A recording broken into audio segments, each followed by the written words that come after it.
Beyond the Door, written by Paul Suter, narrated by Remy Militello. You haven't told me yet how it happened, I said to Miss Malkin. She set her lips and eyed me sharply. Didn't you talk with the coroner, sir? Yes, of course, I admitted. But as I understand, you found my uncle. I thought... Well, I wouldn't care to say anything about it, she interrupted with decision. This housekeeper of my uncle's was somewhat taller than I, much heavier, two physical preponderances which afford any woman possessing them an advantage over the inferior male. She appeared a subject for diplomacy rather than argument. Noting her ample jaw, her breadth of cheek, and unsentimental glint of her eye, I decided on conciliation. I placed a chair for her, there in my Uncle Godfrey's study, and dropped into it myself. At least, before we go over the other parts of the house, suppose we rest a little, I suggested in my most unctuous manner. The place rather gets on one's nerves. Don't you think so? It was sheer luck. I claim no credit for it. My chance reflection found the weak spot in her fortifications. She replied to it with an undoubted smack of satisfaction. It's more than 7 years that I have been doing for Mr. Sartson. Sir, bringing him his meals regular as clockwork, keeping the house clean as he'd let me, and sleeping at my own home o' nights. And in all the times I've said over and over, there ain't a house in New York the equal of this for queerness. Nor anywhere else. I encouraged her with a laugh, and her confidence opened another notch. You're likely right in that too, sir. As I said to the poor Mr. Sartson many a time, it's all well enough, says I, to have bugs for a hobby.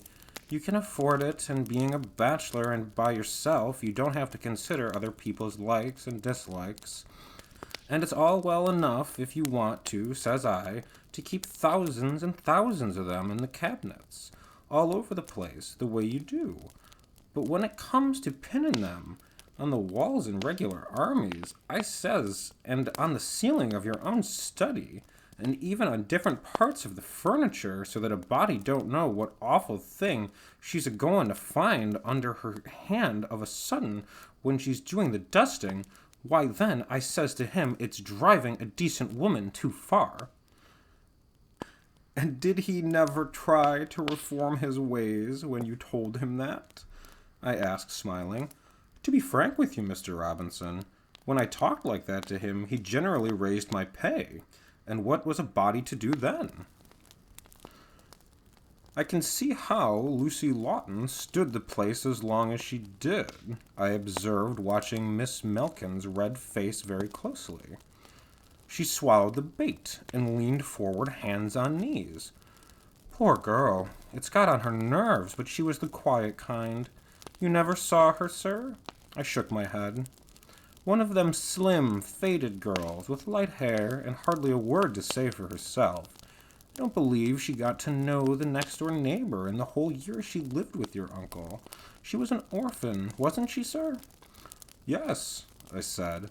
Godfrey Sartson and I were her only living relatives. That was why she came from Australia to stay with him after her father's death. Miss Malkin nodded, and I was hoping that by putting a check on my eagerness, I could lead her on to a number of things I greatly desired to know. Up to the time, I had induced the housekeeper to show me through this strange house of my Uncle Godfrey's. The whole affair had been a mystery of lips, which closed, and faces which were averted at my approach. Even the coroner seemed unwilling to tell me just how my uncle had died. Did you understand she was going to live with him, sir? Asked Miss Malkin, looking hard at me. I confined myself to a nod. Well, so did I. Yet after a year, back she went. She went suddenly, I suggested. So suddenly that I never knew a thing about it, till after she was gone. I came to do my chores on day, and she was here. I came the next, and she had started back to Australia. That's how sudden she went. They must have had a falling out, I conjectured. I suppose it was because of the house. Maybe it was, and maybe it wasn't. You know of other reasons? I have my eyes in my head, she nodded, but I'm not going to talk about it. Shall we get on now, sir? I tried another lead. I hadn't seen my uncle in 5 years, you know. He seemed terribly changed. He was not an old man by any means, yet when I saw him at the funeral... I paused expectantly. To my relief, she responded readily. He looked that way for the last few months, especially the last week. I spoke to him about it 2 days before it happened, sir, and told him he'd do well to see the doctor again. But he cut me off short. My sister took sick the same day, and I was called out of town. The next time I saw him, he was... She paused, and then went on sobbing. To think of him lying there, in that awful place, and calling for me. I know he must, and me not around to hear him. As she stopped again, suddenly, and threw a suspicious glance at me, I hastened to insert a matter-of-fact question. Did he appear ill on that last day? Not so much ill as... Yes, I prompted. She was silent a long time, while I waited, afraid that some word of mine had brought back her former attitude of hostility. Then she seemed to make up her mind. I oughtn't to say another word. I've said too much already. But you've been liberal with me, sir, and I know something you've a right to be told, which I'm thinking no one else is a-gonna tell you. Look at the bottom of his study door a minute, sir. I followed her direction. What I saw led me to drop to my hands and knees, the better to examine it. Why should he put a rubber strip on the bottom of his door? I asked, getting up. She replied with another enigmatical suggestion. Look at these, if you will, sir. You'll remember that he slept in this study. That was his bed over there in the alcove. Bolts! I exclaimed, and reinforced sight with touch by shooting one of them back and forth a few times. Double bolts on the inside of his bedroom door, an upstairs room at that. What was the idea? Miss Malkin portentously shook her head and sighed as one unburdening her mind. Only this can I say, sir. He was afraid of something. Terribly afraid. Sir, something that came in the night. What was it? I demanded. I don't know, sir. It was in the night that it happened, I asked. She nodded, then as if the prologue were over, as if she had prepared my mind sufficiently, she produced something from under her apron. She must have been holding it there all the time. It's his diary, sir.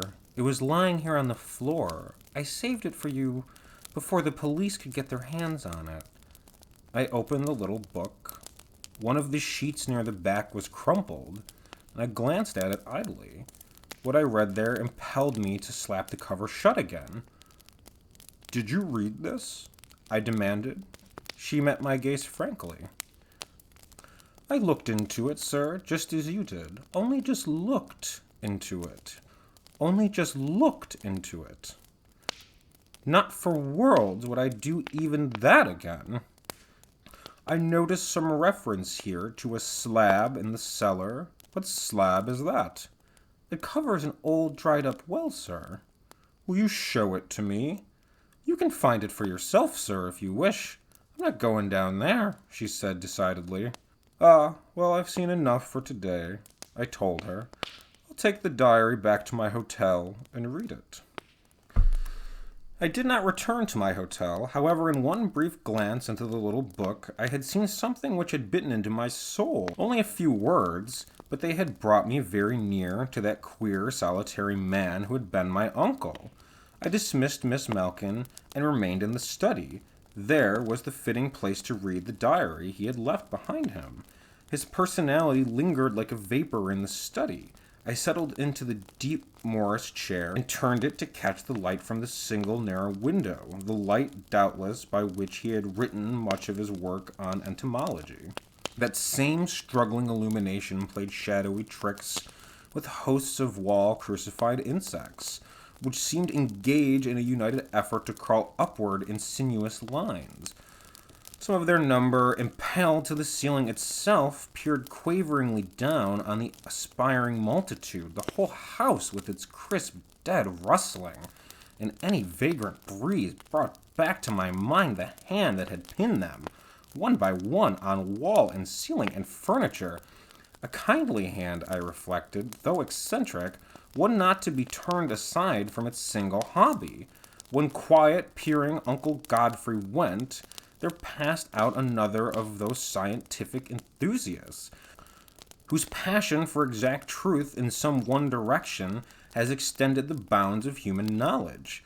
Could not his unquestioned merits have balanced against his sin? Was it necessary to even-handed justice that he die face to face with horror, struggling with the thing he most feared?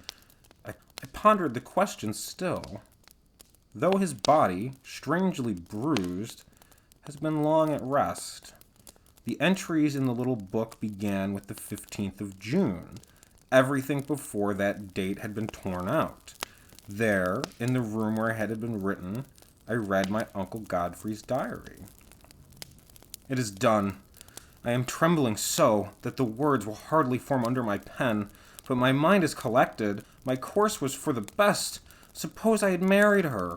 She would have been unwilling to live in this house. At the outset, her wishes would have come between me and my work, and that would have been only the beginning.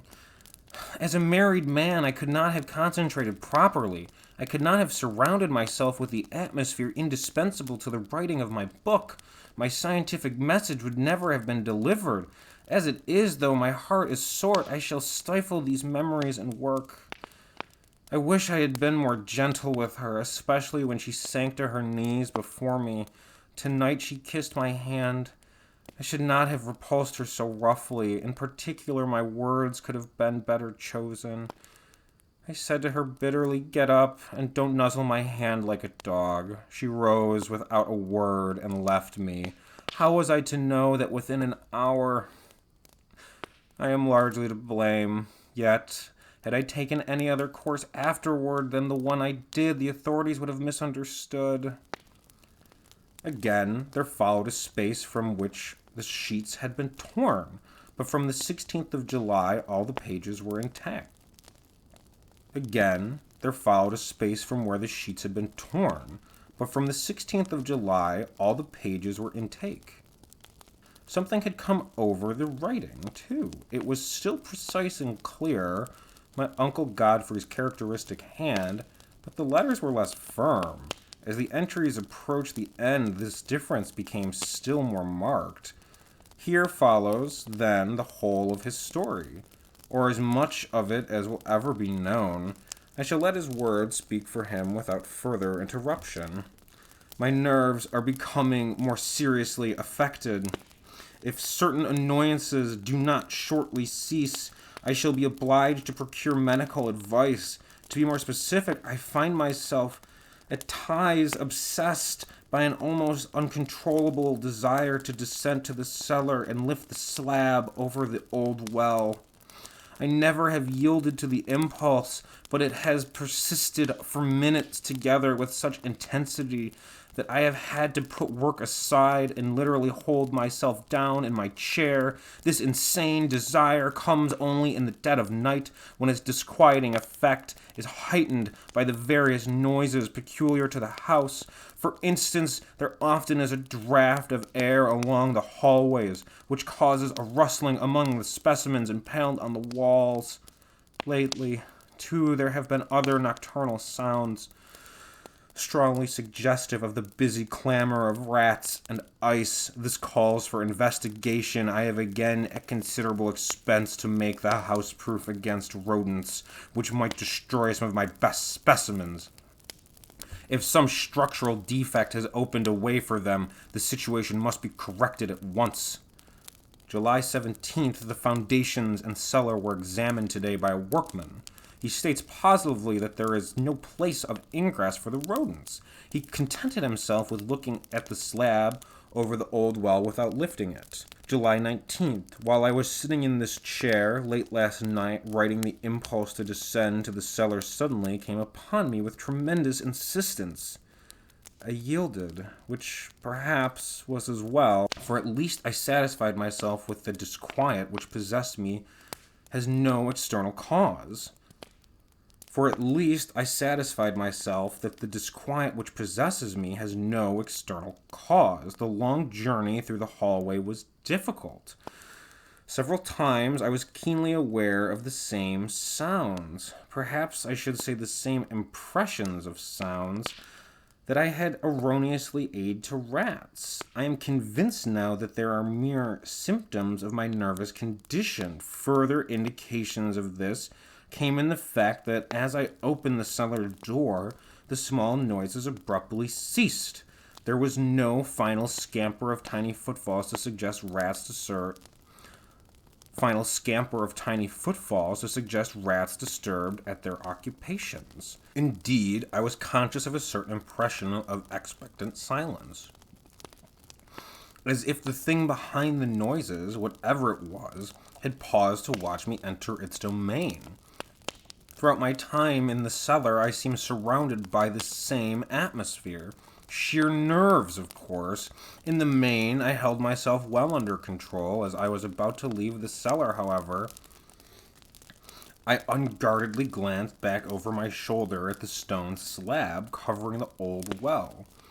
At that, a violent tremor came over me, and losing all command, I rushed back up the cellar stairs, thence to this study. My nerves are playing me sorry tricks.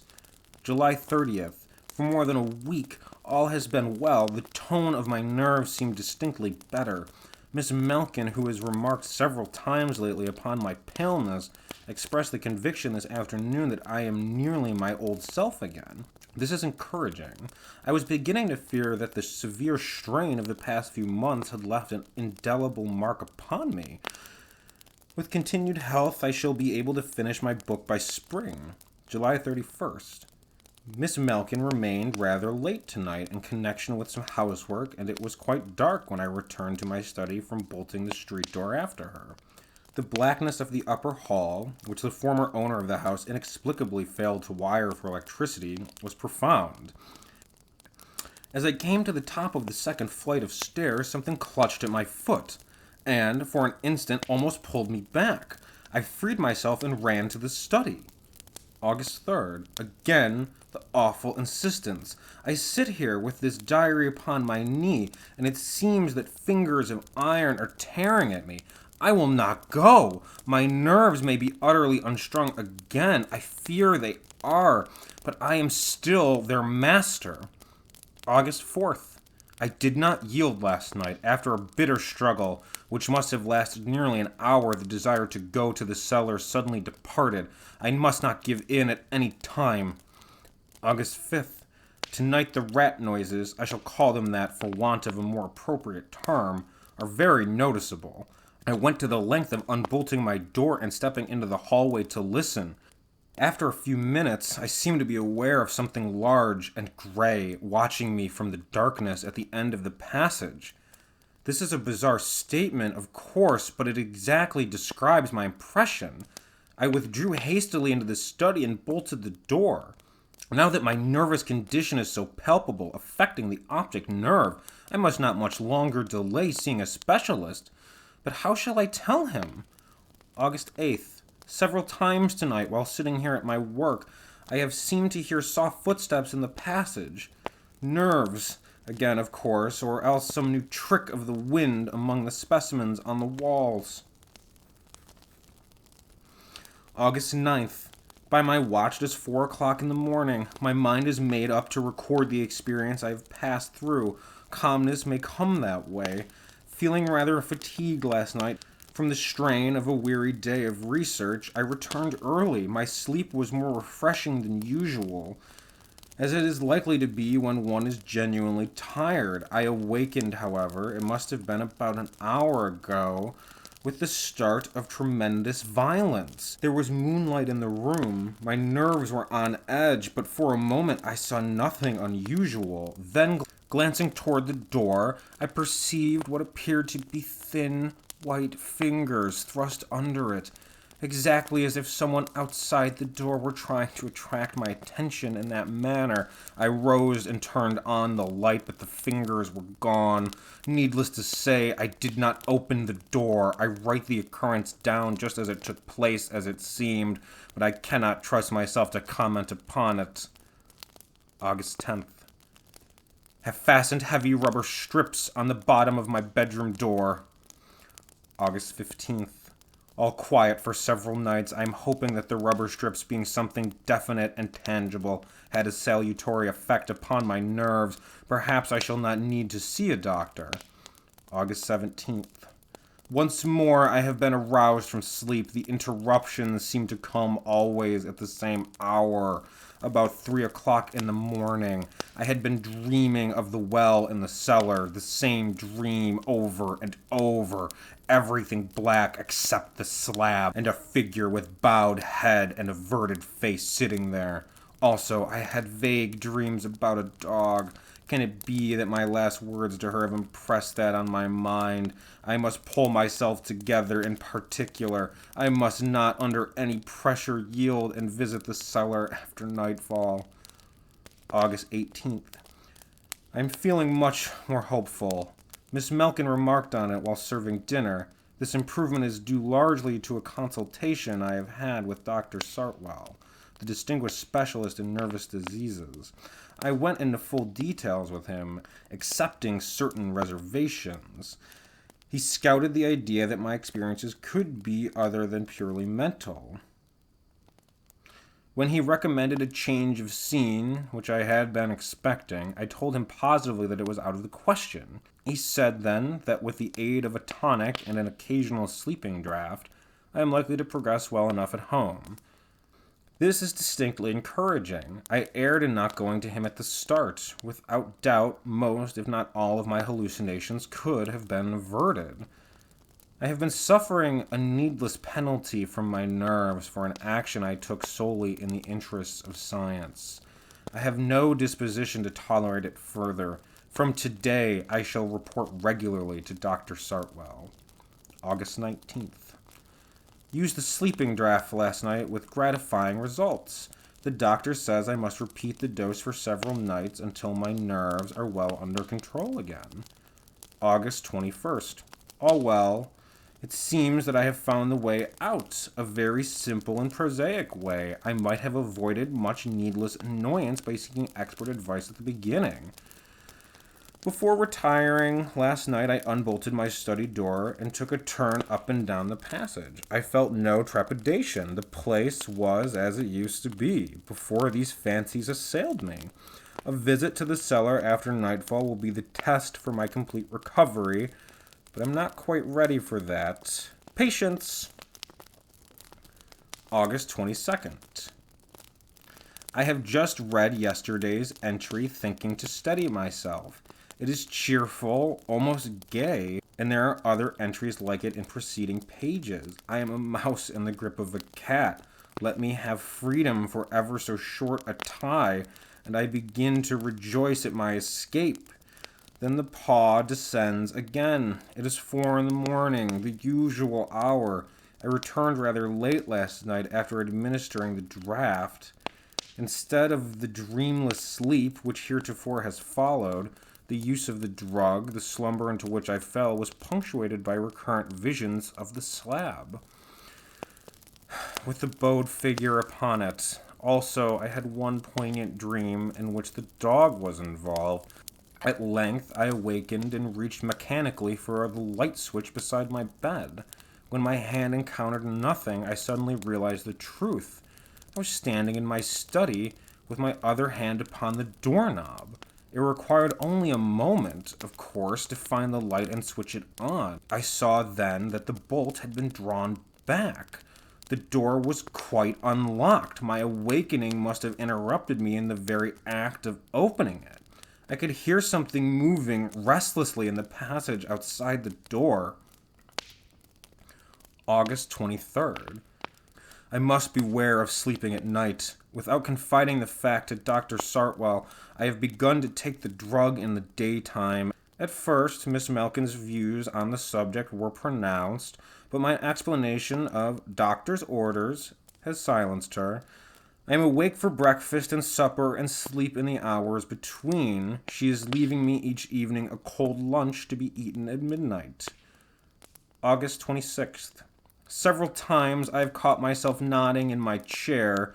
The last time I am sure that on arousing I perceived the rubber strip under the door bending inward, as if something were pushing it from the other side. I must not, under any circumstances, permit myself to fall asleep. September 2nd. Miss Malkin is to be away because of her sister's illness. I cannot help dreading her absence. Though she is only here in the daytime, even that companionship is very welcome. September 3rd. Let me put this into writing. The mere labor of composition has a soothing influence upon me. God knows I need an influence now as never before. In spite of my watchfulness, I fell asleep tonight. Across my bed, I must have been utterly exhausted. The dream I had was the one about the dog. I was patting the creature's head over and over. I awoke at last to find myself in darkness and in a standing position. There was a suggestion of chill and earthiness in the air. While I was drowsily trying to get my bearings, I became aware that something was nuzzling my hand as a dog might do.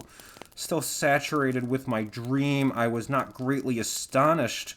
I extended my hand to pat the dog's head. That brought me to my senses. I was standing in the cellar. The thing before me was not a dog. I cannot tell how I fled back up the cellar stairs. I know, however, that as I turned, the slab was visible, in spite of the darkness, with something sitting upon it, all the way up the stairs, hands snatched at my feet. This entry seemed to finish the diary, for blank pages followed it. But I remembered the crumpled sheet near the back of the book. It was partly torn out, as if a hand had clutched it convulsively. The writing on it, too, was markedly in contrast to the precise, albeit nervous, penmanship of even the last entry I had perused. I was forced to hold the scrawl up to the light to decipher it. This is what I read. My hand keeps on writing in spite of myself. What is this? I do not wish to write, but it compels me. Yes, I will tell the trust. I will tell the truth. A heavy blot followed, partly covering the writing. With difficulty I made it out. The guilt is mine only. I loved her too well, yet I was unwilling to marry. Though she entreated me on her knees, though she kissed my hand, I told her my scientific work came first. She did it herself. I was not expecting that. I swear I was not expecting it. But I was afraid the authorities would misunderstand, so I took what seemed the best course. She had no friends here who would inquire. It is waiting outside my door. I feel it. It compels me through my thoughts. My hand keeps on writing. I must not fall asleep. I must think only of what I am writing. I must. Then came the words I had seen when Miss Malkin had handed me the book. They were written very large in places the pen had dug through the paper. Though they were scrawled, I read them at a glance. Not the slab in the cellar, not that. Oh my God, anything but that, anything. By what strange compulsion was the hand forced to write down what was in the brain, even to the ultimate thoughts, even to those final words? The gray light from outside, slanting down through two dull little windows, sank into the sodden hole near the inner wall. The coroner and I stood in the cellar, but not too near the hole. A small, demonstrative, dark man, the chief of detectives, stood a little apart from us, his eyes intent, his natural animation suppressed. we were watching the stooped shoulders of a police constable who was angling in the well. "See anything, Walters?" inquired the detective raspingly. The policeman shook his head. The little man turned his questioning to me. "You're quite sure?" he demanded. "Ask the coroner. He saw the diary," I told him. "I'm afraid there can be no doubt," the coroner confirmed in his heavy, tired voice. He was an old man with lackluster eyes. It had seemed best to me on the whole that he should read my uncle's diary. His position entitled him to all the available facts. What we were seeking in the well might especially concern him. He looked at me opaquely now, while the policeman bent double again. Then he spoke, like one who reluctantly and at last does his duty. He nodded toward the slab of gray stone, which lay in the shadow to the left of the well. "It doesn't seem very heavy, does it?" he suggested in an undertone. I shook my head. "Still, it's stone," I demurred. "A man would have to be rather strong to lift it." "To lift it, yes." He glanced about the cellar. "Ah, I forgot," he said abruptly. "It is in my office as part of the evidence," he went on half to himself. "A man, even though not very strong, could take a stick, for instance the stick that is now in my office, and prop up the slab, if he wished to look into the well," he whispered. The policeman interrupted, straightening again with a groan, and laying his electric torch beside the well. "It's breaking my back," he complained. "There's dirt down there. It seems loose, but I can get through it. Somebody'll have to go down." The detective cut in. "I'm lighter than you, Walters." "I'm not afraid, sir."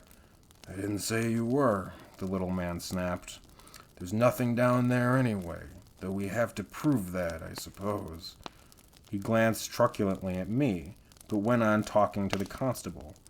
"Rig the rope around me, and don't bungle the knot. I've no intention of falling into the place." "There is something there," whispered the coroner, slowly to me. His eyes left the little detective and the policeman carefully tying the testing knots, and turning again to the square slab of stone. "Suppose, while a man was looking into the hole with the stone propped up, he should accidentally knock the prop away." He was still whispering. "A stone so light that he could prop it up wouldn't be heavy enough to kill him," I objected. "No," he laid a hand on my shoulder. "Not to kill him, to paralyze him. If it struck the spine in a certain way to render him helpless, but not unconscious. The post-mortem would disclose that through the bruises on the body." The policeman and the detective had adjusted the knots to their satisfaction. They were bickering now as to the details of the descent. "Would that cause death?" I whispered. "You must remember that the housekeeper was absent for 2 days. In 2 days, even that pressure." He stared at me hard to make sure that I understood. "With the head down." Again, the policeman interrupted. "I'll stand at the well if you gentlemen will grab the rope behind me. It won't be much of a pull. I'll take the brunt of it." We let the little man down, with the electric torch strapped to his waist, and some sort of implement, a trowel or a small spade in his hand. It seemed a long time before his voice, curiously hollow, directed us to stop. The hole must have been deep. We braced ourselves. I was second, the coroner last. The policeman relieved his strain somewhat by snagging the rope against the edge of the well, but I marveled nevertheless at the ease with which he held the weight. Very little of it came to me. A noise like muffled scratching reached us from below. Occasionally the rope shook and shifted slightly at the edge of the hole. At last the detective's hollow voice spoke. "What does he say?" the coroner demanded. The policeman turned his square, dogged face toward us. "I think he's found something," he explained.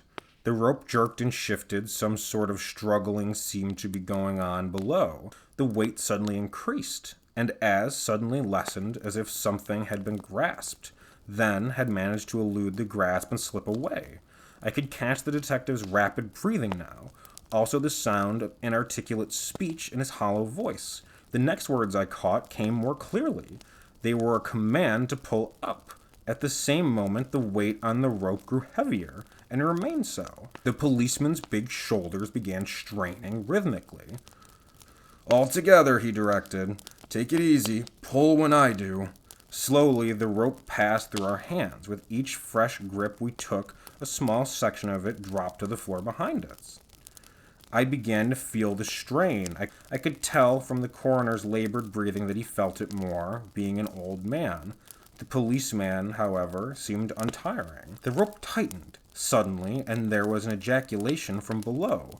Just below, still holding fast, the policeman contrived to stoop over and look. He translated the ejaculation for us. "Let down a little." He stuck with it against the side. We slackened the rope until the detective's voice gave us the word again. The rhythmic tugging continued. Something dark appeared, quite abruptly at the top of the hole. My nerves leapt in spite of me, but it was merely the top of the detective's head. His dark hair, something white, came next. His pale face with staring eyes. Then his shoulders bowed forward, the better to support what was in his arms. Then I looked away, but as he laid his burden down on the side of the well, the detective whispered to us. "He had her covered up with dirt. Covered up." He began to laugh a little. High cackle like a child until the coroner took him by the shoulders and deliberately shook him. Then the policeman led him out of the cellar. It was not then, but afterward, that I put my question to the coroner. "Tell me," I demanded. "People pass there at all hours. Why didn't my uncle call for help?" "I have thought of that," he replied. "I believe he did call. I think, probably, he screamed. But his head was down, and he couldn't raise it. His screams must have been swallowed up in the well." "Are you sure he didn't murder her?" He had given me that assurance before, but I wished it again. "Almost sure," he declared. "Though it was on his account, undoubtedly, that she killed herself. Few of us are punished as accurately for our sins as he was." One should be thankful, even for crumbs of comfort. I am thankful, but there are times when my uncle's face rises before me. After all, we were the same blood. Our sympathies had much in common. Under any given circumstances, our thoughts and feelings must have been largely the same. I seemed to see him in the final death march along the unlighted passageway, obeying an imperative summons, going on step by step, down the stairway to the first floor, down the cellar stairs, at last lifting the slab. I try not to think of the final explanation. Yet was it final?